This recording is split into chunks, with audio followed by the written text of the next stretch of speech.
ये गणित के सभी सवालों को हल करने के लिए अति महत्वपूर्ण सूत्र आप सभी याद कर ले, नहीं तो सवाल नहीं बनेगा। सवाल अगर गणित के सभी सवाल को हल करना है तो ये फॉर्मूला क्या है, इंपॉर्टेंट है, जरूरी है।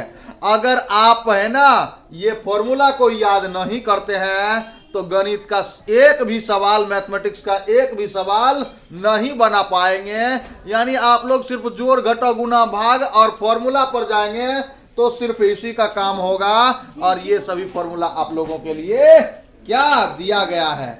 चलिए अपना लोग एक बार इन फॉर्मूला को देखते हैं, सोचते हैं, समझते हैं। चलिए आगे बढ़ते हैं।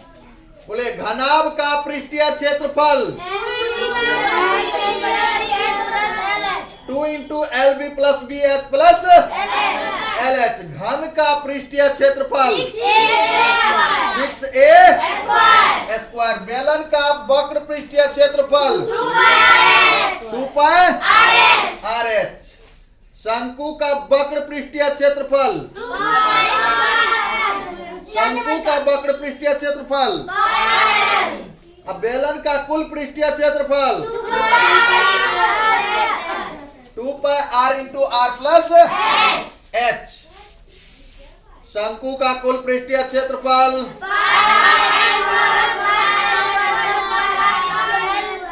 पाई r l plus pi r square equal pi r into l plus r. गोले का पृष्ठीय क्षेत्रफल क्या, 4 पाई। अर्धगोले का वक्र पृष्ठीय क्षेत्रफल 2 पाई। अर्धगोले का कुल पृष्ठीय क्षेत्रफल 3 पाई आर स्क्वायर। घनाभ का आयतन L गुना बी गुना घन का आयतन, घन का आयतन भुजा क्यू बराबर ए क्यू। मतलब भुजा क्यू बोल सकते हैं और ए क्यू भी बोल सकते हैं। भुजा को ही ए बोलते हैं, कोई प्रॉब्लम नहीं है। ठीक है, बोलने के लिए सीखो। सबसे पहले बोलने के लिए सीखो, याद करने के लिए तो अपने आप हो जाएगा जब बोलने के लिए सीखेंगे तो। हाँ, बेलन का आयतन पाई आर स्क्वायर एच। शंकु का आयतन क्या होता है 1/3 पाई आर स्क्वायर एच। बस कुछ नहीं करना, बेलन के आयतन में इंटू कर दो 1/3 से। हाँ, गोले का आयतन 4/3 पाई आर क्यूब। अर्धगोले का आयतन 2/3 पाई आर क्यूब। वृत्त का क्षेत्रफल, वृत्त की परिधि 2 पाई आर या पाई डी। बोलो, बोलने से सब कुछ होगा, है ना। करत करत अभ्यास हो। चलो, वृत्त की त्रिज्या, वृत्त की त्रिज्या क्या, अर्थात अगर व्यास है तो उसमें 2 से भाग करके वृत्त की त्रिज्या निकाल सकते हैं। आयत का क्षेत्रफल, आयत का क्षेत्रफल क्या होता है, आयत का परिमाप 2 इंटू लंबाई प्लस चौड़ाई। आयत का विकर्ण,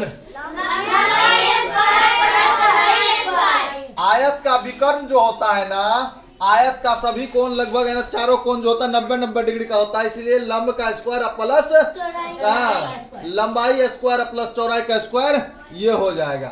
वर्ग का क्षेत्रफल, वर्ग का क्षेत्रफल भुजा स्क्वायर। वर्ग का परिमाप, वर्ग का विकर्ण रूट 2 गुना वर्ग के चारों कोनों का योग।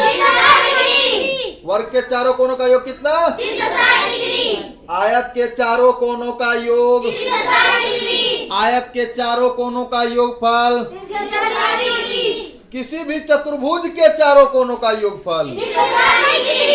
ठीक है, मतलब किसी भी चतुर्भुज का पूछे, उसमें आयत का पूछे चाहे वर्ग का पूछे, तो 360 डिग्री होगा। होगा कि नहीं होगा। लेकिन 4 भुजा और 4 कोण से बना हुआ आकृति होना चाहिए, ये बात याद रखो। ठीक है। समकोण त्रिभुज का क्षेत्रफल 1/2 आधार गुना समबाहु त्रिभुज का क्षेत्रफल √3/4 भुजा। समबाहु त्रिभुज का तीनों भुजा आपस में बराबर होता है। क्या होता है? बराबर होता है। समद्विबाहु त्रिभुज का क्षेत्रफल आधार गुना शीर्ष लंब। विषमबाहु त्रिभुज का क्षेत्रफल √S into √S into S minus A into S minus B into S minus C। याद रखना है, याद करना है। हाँ, अगर आप याद नहीं करेंगे तो मैथ में तो मैथ से सब डरता है और आप लोग भी डरेंगे। तो फिर 0 से गुना करके ब्रैकेट में बंद कर देंगे। किसी भी संख्या को 0 से गुना करने पर बात जानते हो ना, वह क्या होता है? 0। और 0 से गुना करेंगे आप ब्रैकेट में बंद करेंगे। बस जेल में रहो पड़े हुए। चलो आगे बढ़ते हैं। हाँ, ये बताओ त्रिभुज के तीनों कोनों का योगफल कितना डिग्री? अरे भाई नहीं सुने, सुन लिए। हाँ, चलो समबाहु त्रिभुज के तीनों कोनों का योगफल 180 डिग्री। देखो तीनों कोण समबाहु जब भी होगा, भुजा बराबर होगा तो 60 degree plus 60 degree plus 60 degree अर्थात 180 डिग्री। ठीक है। समकोण त्रिभुज में यदि लंबाई लंब और आधार दिया हो तो कर्ण इक्वल क्या होता है? Very good. लंब का स्क्वायर प्लस आधार का स्क्वायर। आप लोगों को समझ में आ रहा है? थोड़ा सा याद कीजिए और फिर प्रॉब्लम को खत्म कीजिए, वरना तो प्रॉब्लम आएगा ही आएगा। हाँ जी। ये आगे बढ़िए। पाइथागोरस पर में क्या है? h² इक्वल p² है ना, प्लस b² अर्थात कर्ण का स्क्वायर इक्वल लंब का स्क्वायर प्लस आधार का स्क्वायर। हाँ, आगे बढ़िए। अर्थात कर्ण का स्क्वायर इक्वल लंब का स्क्वायर प्लस आधार का स्क्वायर। समकोण त्रिभुज का है ना का लंबाई लंब का स्क्वायर, समकोण त्रिभुज में लंब का स्क्वायर अगर लोगे तो क्या हो जाएगा? ये कर्ण का स्क्वायर माइनस आधार का स्क्वायर। लंब का स्क्वायर अगर ले तो, और समकोण त्रिभुज का आधार अगर ले तो आधार के लिए फॉर्मूला होता है √अंडर कर्ण का स्क्वायर प्लस कर्ण का स्क्वायर माइनस लंब का स्क्वायर। अच्छा, आगे बढ़ते हैं। बोलो A plus B plus C का होल स्क्वायर।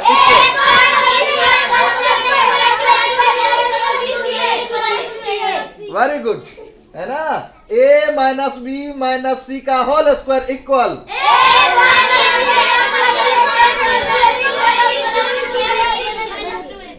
Very good. हाँ, A plus B minus C का होल स्क्वायर।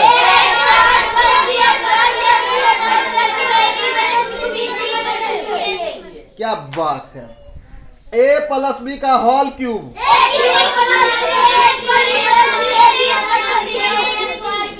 Very good. सभी कोई बोल रहे हो, सीख रहे हो, लिख रहे हो, जानते हो, मानते हो। अरे वाह, सवाल तो बनना ही बनना है, नहीं बनने की कोई उम्मीद ही नहीं है। चलिए आगे बढ़ते हैं। A प्लस B का whole square. Good. A minus B का होल स्क्वायर। फिर A plus B into A minus B। अच्छा, A plus B into A plus B होता है तब A minus A plus B का होल स्क्वायर होता है। और जब A minus B into A plus B होता है तब क्या होता है? अच्छा, एक नया वाला फॉर्मूला सीखो। √2 इंटू √2 इक्वल क्या होता है? 2। और √5 इंटू √5 है ना, √7 इंटू √7। अगर इस तरह हो, ऐसा हो तो सिर्फ क्या बच जाता है?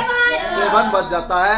देखिए, इनको याद कीजिए और याद करके अगर आपसे याद हो गया तो समझ लीजिए कि आधा जीवन की मैथमेटिक्स की पढ़ाई तो हम पूरा कर लिए। और पूरा जीवन की पढ़ाई करने के लिए इनके बाद जो वीडियो है ना दिया हुआ है, उन सारी सवाल को देखिए। बस कंप्लीट। ठीक है, अभी के लिए बाय।